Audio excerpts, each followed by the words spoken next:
안녕하세요, 여행기자입니다. 오늘 항공팀에서 유료할증료 공지를 받았는데 진짜 숫자를 보고 한참을 봤거든요. 그러니까 지금 항공권 가격이 단순히 오른 수준이 아닙니다. 거의 유료할증료가 뭐 한 달 만에 거의 2배 가까이 올라버렸는데 오늘 대한항공에서 5월 유료할증료가 공개됐거든요. 진짜 숫자를 보고 한참을 봤는데 이게 맞는 건지 제가 잘못 본 건지 헷갈릴 정도였어요. 이건 항공권 가격이 아닙니다. 거의 항공권에 대한 유료할증료만 이 금액이고 여기에 항공권 가격과 세금까지 더하면 여러분이 생각하는 가격대는 절대 나오지 않습니다. 이 금액을 보면 이건 단순히 어떤 여행의 문제가 아닙니다. 이거 자체가 아마 경기 하락의 시작 신호일 수 있습니다. 실제로 대한항공 기준으로 보면 일본 노선은 11만원에서 20만원, 동남아는 24만원에서 50만원, 미주 및 유럽은 60만원에서 112만원. 단순 인상이 아니라 거의 최소 2배 이상 사실상 뭐 유료할증료 때문에 항공료 폭등 수준이죠. 뭐 다 어느 정도 아시겠지만 이유는 간단합니다. 첫 번째는 유가 상승, 두 번째는 환율 상승입니다. 달러가 강해지고 유가가 올라가면 항공사는 비용이 급격히 증가하고 그걸 그대로 소비자한테 전가하게 됩니다. 집주인에게 세금을 물리면 월세자한테 넘기든 말이죠. 여기서 중요한 포인트가 있습니다. 여행은 필수 소비가 아니라 마지막 소비입니다. 그러니까 경기가 좋을 때는 사람들이 여행을 가지만 경기가 나빠지기 시작하면 가장 먼저 줄이는 게 여행이라 아마 이로 인해서 항공 쪽에도 아마 지금 칼바람이 불겠죠. 그리고 지금처럼 유류가 많이 올라가면 항공권을 구매하는 사람이 많이 없겠죠. 그렇게 되면 그 비용을 또 온전히 항공사가 떠안게 되는데 그러면 항공사가 추가로 비운항을 또 바꾸게 되고 또 그러면 날짜가 바뀌어서 취소자가 생기고 그러면 또 예약자가 줄어서 비운항이 늘어나는 악순환의 고리가 시작이 됩니다. 허니문 및 출장이나 뭐 계획이신 분들은 되도록 대한항공으로 하셔야 됩니다. 왜냐면 노선마다 다르겠지만 대한항공의 경우 LCC와 다르게 필수로 유지해야 하는 노선이 있거든요. 그러다 보니까 뭐 마이너스가 나더라도 울면 겨자 먹기로 유지를 해야 하다 보니 LCC처럼 인원이 안 차면 비운항으로 돌리게 되는 경우가 비교적 상대적으로 적을 겁니다. 지금 상황을 보면 비용이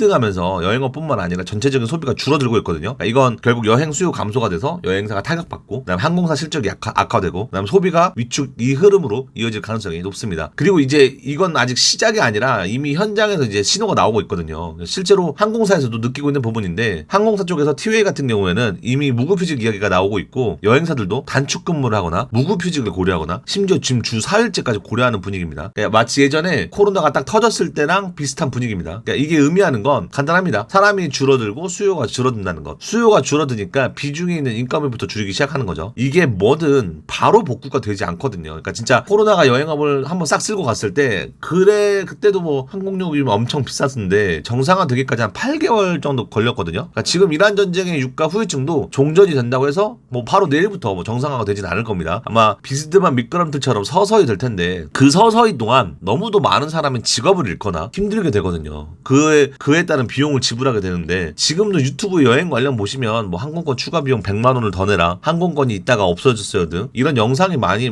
있고 여기에 이제 항공사 여행사 무급휴직들도 올라오는데 이 단계까지 왔다는 건 단순히 여행이 비싸졌다는 문제가 아니라 전쟁 후유증에 대한 이거 어떤 영수증이고 이미 수요 감소가 시작됐다는 신호입니다. 고환율 고유가로 수입 물가가 오르다 보니까 여행업뿐만 아니라 전체적인 경기 기준으로 수요 감소가 진행이 된 거고 이걸 더 크게 보면 여행업계가 먼저 무너지기 시작한 거고 그 다음은 소비를 기반으로 하는 업이 아마 퍼지지 않을 결국 이걸로 내수 경기 둔화로 이어지지 않을까 생각을 합니다. 내려간다 하더라도 조금 약간 완만하게 천천히 이렇게 내려와야 되는데 여행업이 지금처럼 이렇게 빠르게 무너지면 그 다음의 산업들도 진짜 빠르게 내려올 수 있거든요. 그렇기 때문에 지금의 어떤 이런 상황은 정말 사업을 하시거나 자영업을 하시면 계속 체크를 하셔야 됩니다. 결국 지금 상황을 정리를 하면 유료할증료 폭등, 고환율 고유가 이 세 가지가 동시에 겹치면서 여행이라는 가장 마지막 소비부터 흔들리기 시작한 겁니다. 단순히 이건 여행이 비싸졌다가 아니라 경기가 어디까지 와 있는지 보여주는 신호일 수 있습니다. 그래서 지금은 약간 무조건 여행을 가지 마라, 뭐 가라의 문제가 아니라 지금 시장이 어떤 방향으로 움직이고 있는지 읽어야 하는 시기라고 생각을 합니다. 지금 단순한 가격 문제가 아니라 구조가 바뀌는 구간일 수 있습니다. 앞으로 상황이 어떻게 흘러갈지